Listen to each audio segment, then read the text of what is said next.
Louange à Allah, Seigneur de l'univers, et salutations fraternelles à tous les musulmans du monde entier. Nous sommes encore là, ce moment-ci, pour partager avec vous la science de la numérologie qui tourne autour de notre religion islamique, puisque c'est par ces preuves que nous montrerons qu'évidemment la religion islamique est une religion relevant de Dieu. Et la dernière fois, nous avons établi la relation qui se trouve entre la sourate Yasin et le prophète Mohammed sallallahu alayhi wa sallam. Et nous allons toujours continuer dans le même processus de la science numérologique pour montrer aujourd'hui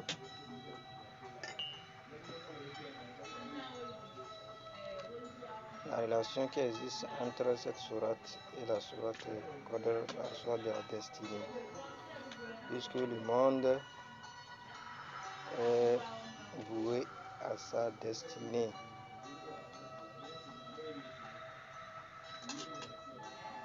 Alors,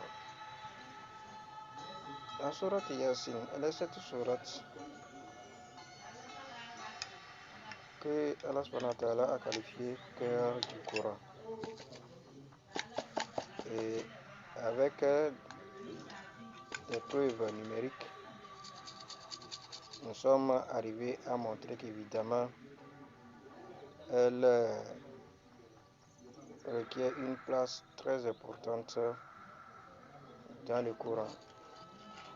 Alors, comme le cœur de l'être humain est cet organe qui est le plus important et vivifie les autres organes, tel est le même rôle que joue la sourate Yasin aussi pour les autres sourates du Coran. Raison pour laquelle nos prédécesseurs se sont donné corps et âme à résoudre toute situation avec cette sourate. Et dans cette sourate, nous avions dit que elle abrite certains termes répétitifs qui sont des moubines.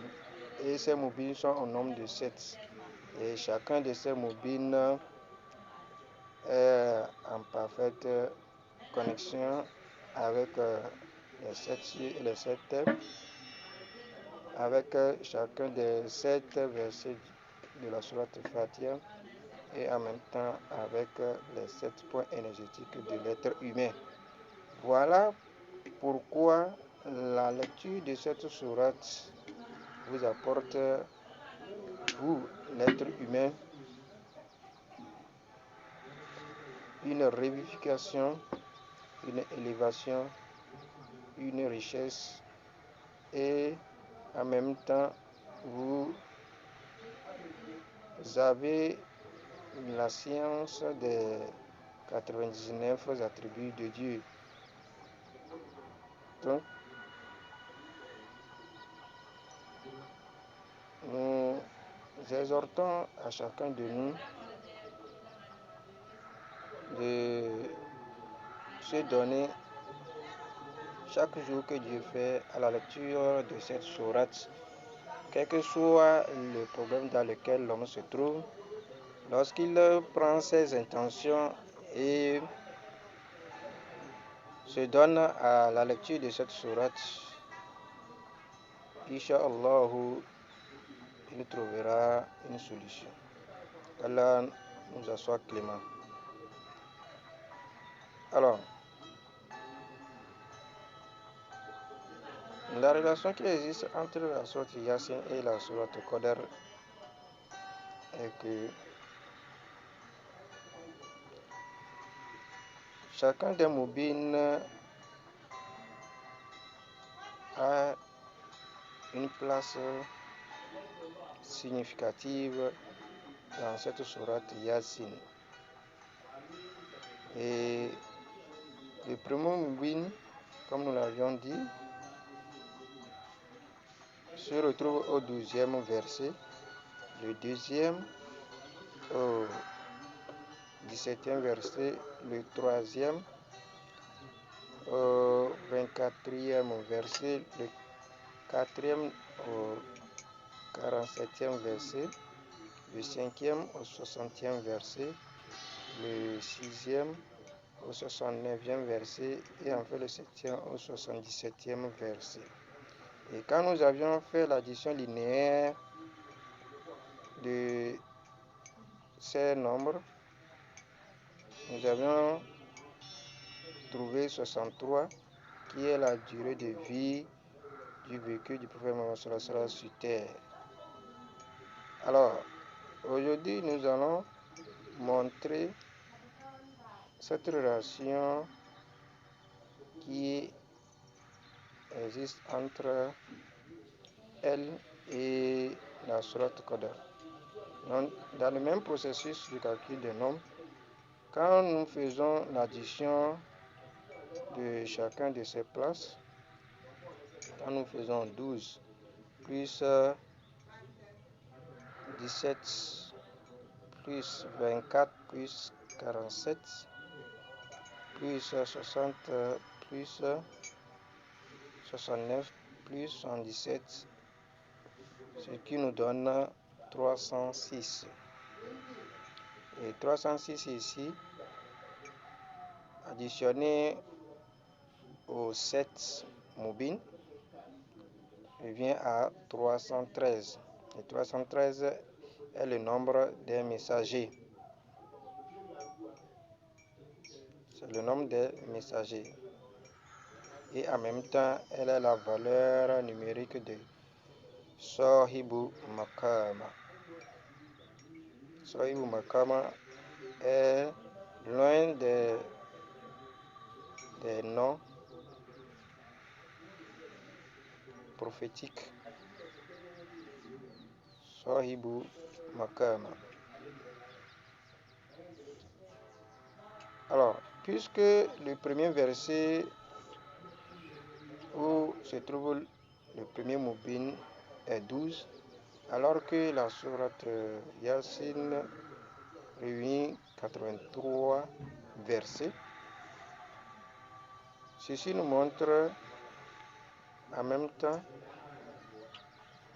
cette interconnexion qui se trouve entre elle et la sourate Qadr, puisque dans la sourate Qadr, Allah nous fait part qu'il a fait descendre le Coran durant une nuit appelée Laylatul Qadr. Et cette nuit est meilleure que 1000 mois. Et dans le calcul des nombres, lorsque les savants ont évalué ce nombre par rapport au mois, puisque Allah parle des mois. Donc, quand nous faisons 1000 divisé par 12, nous allons trouver 83,333 et 4 mois. Donc, ce qui revient à 83 ans, 4 mois. 83 ans, 4 mois. Les 83 ici se réfèrent aux 83 versets de la sourate Yasin. Et les 4 mois ici se réfèrent à la sourate Ikhlas. Les 4 versets de la sourate Ikhlas. Et quand nous faisons le produit entre 8 et 3. Cela nous donne 24, qui est la correspondance du nom divin Rafi'un, et en même temps la vulgate de la sourate Nour, la lumière. Et la somme de 83 et 4 donne 87, qui se réfère à la sourate Allah, le très haut. Et c'est ce même nombre dont nous avions montré qu'il est en même temps la même valeur lorsque nous avions fait le calcul des heures de la prière et les unités de rakats. Donc ceci montre cette élévation de la prière. Et en même temps 87 est la correspondance du nom divin Jamiu. Jamiu. Donc Jamiu a réuni et fait appel à tous les musulmans de se comporter comme un seul homme. Donc, vous voyez de par là cette interconnexion qui se trouve entre la sourate Yasin et la sourate Qadr, et en même temps la prière, puisque 83 est la somme de 66 plus 17. 66 plus 17 donne 83. Or, 66 est la valeur numérique de Allahu et 17 la correspondance du nom divin Wahhab,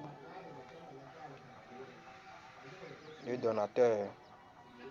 Donc, Allah subhanahu wa ta'ala nous a donné la prière ainsi que le prophète Mohammed sallallahu alayhi wa sallam, afin que nous puissions nous réjouir. Raison pour laquelle il a qualifié le prophète Mohammed sallallahu alayhi wa sallam Rahmatan lil alamin.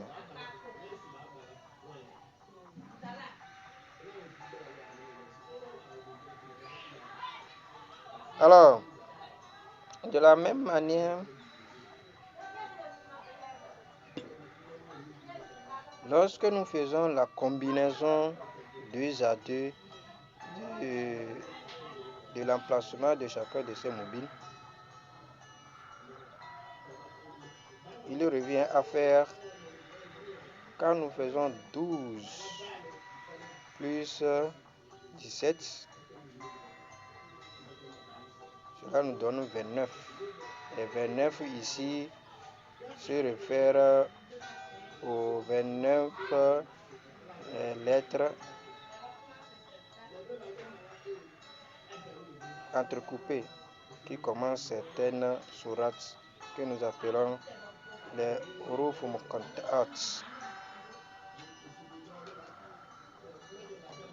Dans le Coran, il y a certains versets qui commencent par certaines lettres entrecoupées comme Alif, Lam, Mim, Alif, Lam, Mim, Ra, Alif, Lam, Ra. Donc ce sont ces lettres-là dont fait allusion les 29 ici. Donc ces lettres sont au nombre de 29. Ou bien ces sourates plutôt, dans lesquelles ces lettres-là se retrouvent, sont au nombre de 29.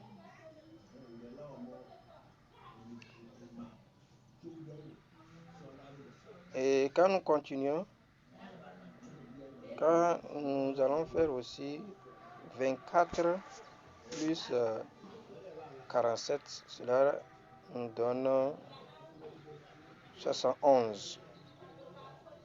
71 ici est l'inverse de 17.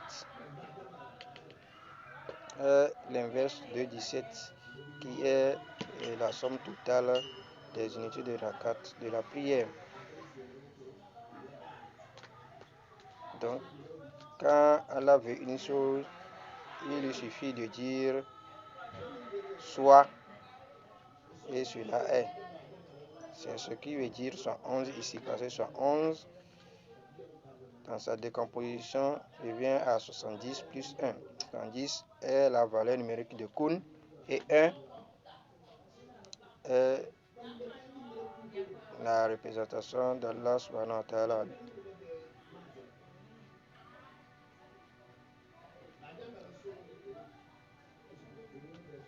Toujours,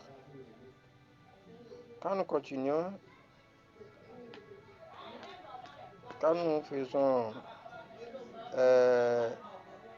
60 plus 69, cela nous donne 129. 129 ici répond à la valeur numérique de Latifu, le subtil, le très doux. Et il nous reste 77 qui est Hu Allahu.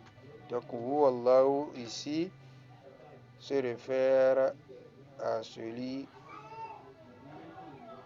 de la sourate Ihlas où Allah dit Kul Hu Allahu, dit c'est lui Allah. Donc la combinaison linéaire que nous avions fait avec les premiers nombres sera répétée ici également. Quand nous faisons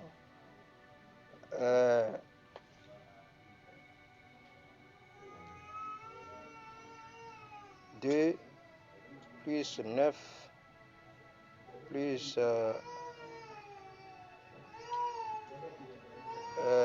7 plus 1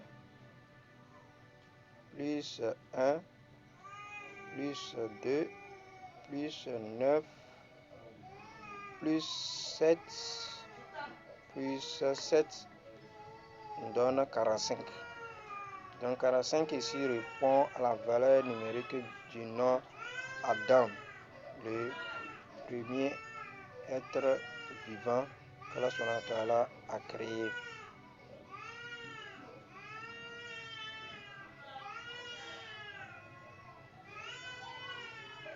Donc, nous voyons là où nous amène la sourate Yasin. Ceci montre qu'évidemment, Allah subhanahu wa ta'ala a institué tout dans cette sourate. Puisque Adam, il est le premier homme et en même temps notre grand-père, c'est à travers lui qu'il y a eu l'humanité. Donc, la sourate Yasin également est la source et l'embouchure des autres sourates. C'est-à-dire, elle est le commencement et la fin des autres sourates.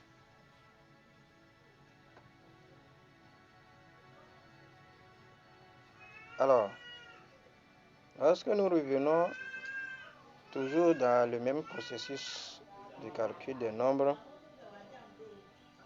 Le terme Mubin, sa valeur numérique nous donne 102.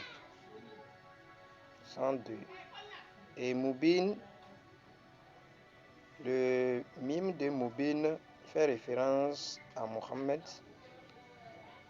et le Nun de Mubin qui le termine fait référence à Nabi, ce qui veut dire Nabi Muhammad sallallahu alayhi wa sallam.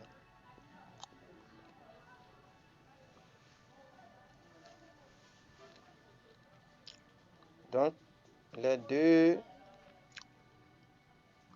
lettres donnent comme calcul, puisque le mime fait 40 et Nun fait 50, ce qui revient à 90, qui se réfère à la valeur numérique de Malik, le roi.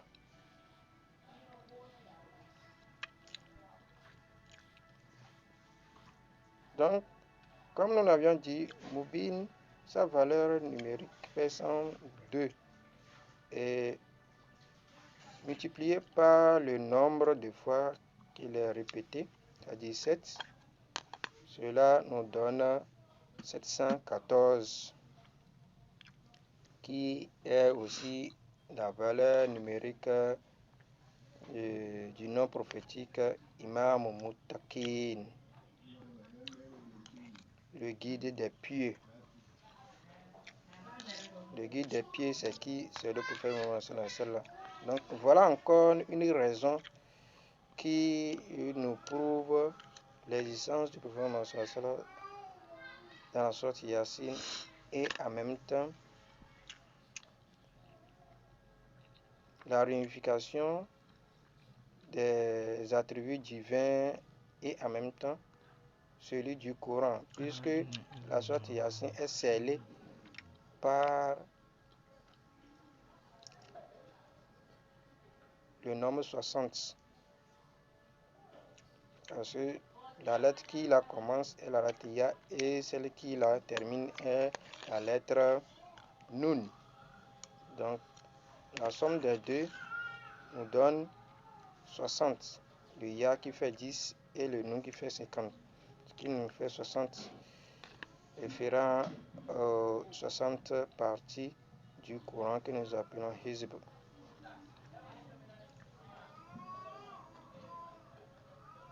Ala inna Hizbullah.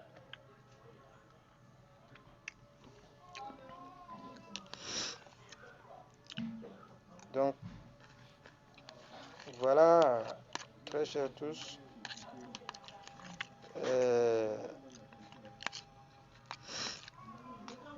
la relation qui existe entre la sourate Yassine et la sourate Qadar en même temps, cœur du Coran. Donc, à travers ce processus du calcul des nombres, il est très important à rappeler à chacun de nous la lecture de cette sourate chaque jour que Dieu fait, pour que nous puissions nous réformer, nous puissions nous revivifier, nous puissions nous protéger contre tout vent maléfique et avoir aussi l'élévation et la richesse avec cette sourate, car elle est vraiment une sourate qui abrite beaucoup de mystères, beaucoup de secrets. Qu'Allah nous en soit clément et soit avec nous. Sur ce, nous nous arrêtons ici et très prochainement, nous allons encore revenir sur la prière pour montrer également les relations qui existent entre elle et les sourates. qu'Allah subhanahu wa ta'ala nous donne ce courage de toujours continuer dans le même sens.